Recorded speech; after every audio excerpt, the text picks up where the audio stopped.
one side rather than just towards the front like this one is. Do something a little different. Okay, now what do I need? I need hair.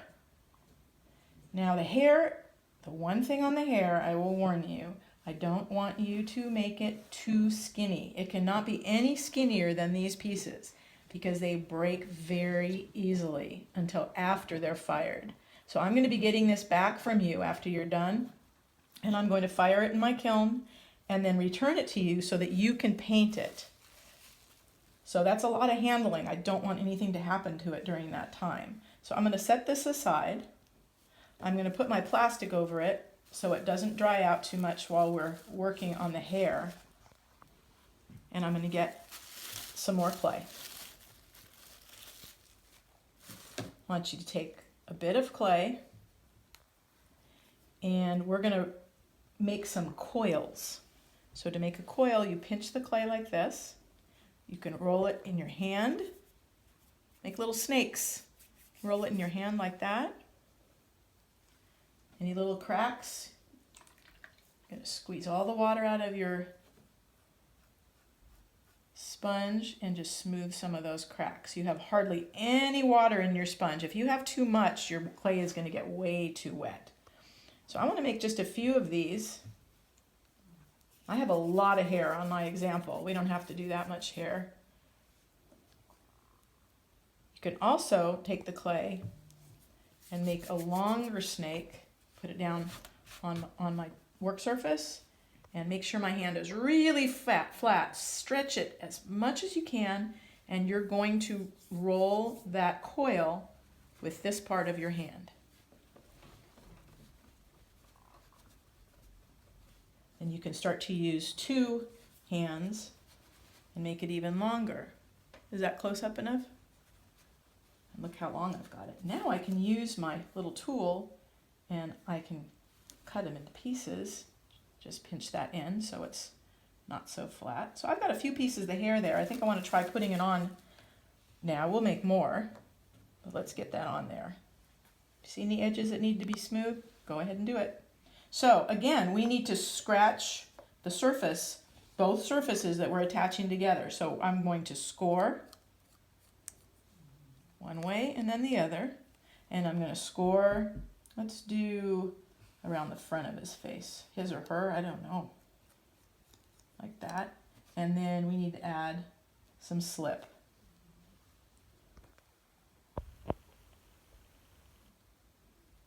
I can put that wherever I want. And I can have a little bit hanging off that's not attached. That's fine. Where are we going to put the next one? I'm going to scratch again. One way and then crisscross the other way. And wherever I want to put it, I'm going to scratch. Add my slip. Let's add it here, it's easier. And then place that on there.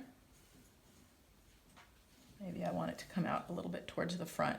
Remember, we're not making hair any skinnier than that or it will break. Again, scratch one way and then crisscross the other. So you're going to continue like this. Can you get that from a little bit higher up, right? Thank you.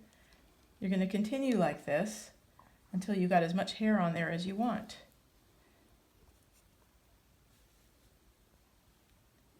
Maybe we'll have it hair apart in the middle. So I'll start to bring the hair out like this and at the back. Okay, I'm going to do a little bit more. You do a little bit more, and we'll get back to you in just a minute. Okay, so I wanted to show you one thing more. Is I've made a bunch of coils and I've started to add them, but I also want to add them in a little bit of a different way. Besides having a part in the middle and then having it come off this way, I thought I would try something. I'm going to scratch a larger area, crisscrossing it, and then actually a little bit more, come down, and then add some slip to that. Sloppy slip. Make sure it stays nice and wet. Then I am going to take one of my coils, scratch that, scratching on the angle in one direction, and then I'm scratching across the other way, just to rough it up. Now, I am going to kind of wind it around like that. I'm just trying to create some different patterns, just different than just regular old straight hair. And I'm going to make one this way, scratching. Any surface that's connecting to another needs to be scratched. Scoring one way, scoring the other. Adding some slip. Please don't forget to add the slip. I'll be able to tell when I put your pieces in the kiln if they're not scored and slipped properly, because I'll be able to very easily remove one piece from another. And I don't want that to happen. I'm just winding it back and forth. There you go. I can smooth down any little crackles with my moist finger. If you need to dip, get just a little bit of water on your finger to smooth that out, that's fine. Then I'm going to do a bit more on the side, scratching back and forth, and then take a bit of a longer one. Your coils don't have to be this long, they can be shorter. You find a way that you want to do it, as long as you're scoring and slipping, you do it.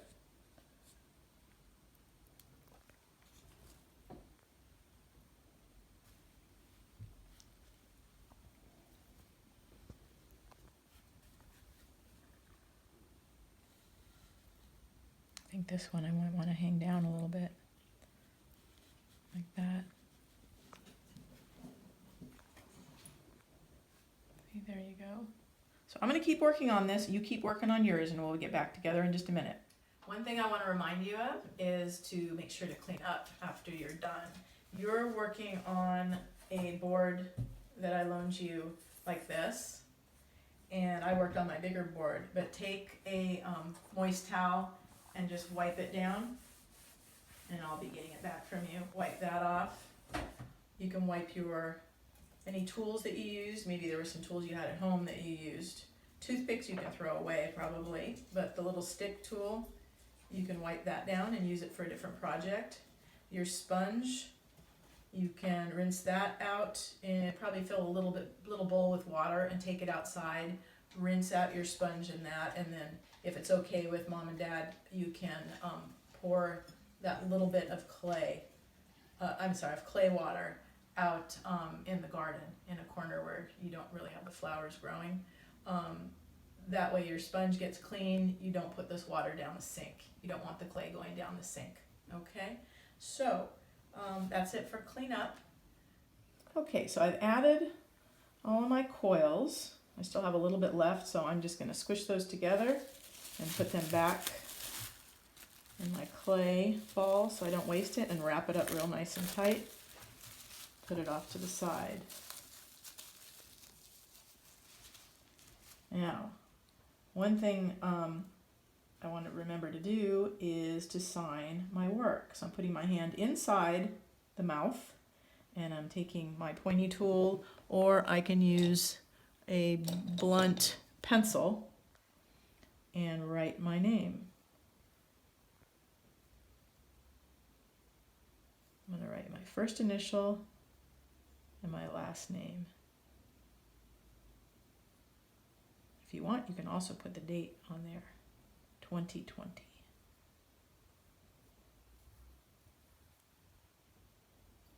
I'm going to use my pointy tool to just get a little bit of those crumbs off, just to make it a little bit neater. So when it's fired, all those crumbs will end up being a little bit sharp. I don't want that. Okay. And I didn't notice how I didn't do the hair all the way down. That wasn't really necessary. Now, if you want to do your hair, you could be doing it little straight pieces. You can even make some little balls and just put little balls all over, and that would kind of, to me, that kind of makes it look like it's short curly hair. If you want to make these very short, you can, or just short little pieces of the coils. It does not have to be curly and wavy like this. Okay, so you think of something different, you're welcome to try that out. If you're trying something and it doesn't work, squish your clay back up, moisten your fingers a little bit, and then just work a little bit of water into that clay to soften it up, and you can redo anything you want to do. When the clay gets too dry, or it's hard, then you're not going to be able to rework it. It's not worth the trouble to add water and let it sit for a few days. So this is what I've come up with. You think of anything else. Remember, different shaped eyes, different shaped hair, different shaped tongue, forked snake tongue if you want. If you want to put the little epiglottis back in the back of the throat, you can do that. But remember, the most important thing is your scoring and slipping for everything you attach together. And also not to make these hairs, the coils, too skinny. Don't make them any skinnier than this, please, because I don't want your piece to break. And it's very fragile until it's fired. After it's fired, it's not so fragile. It is if you drop it, but we're not going to do that. Okay, so have fun with it. Call me if you have any questions, those of you that have my contact info, and have a great week.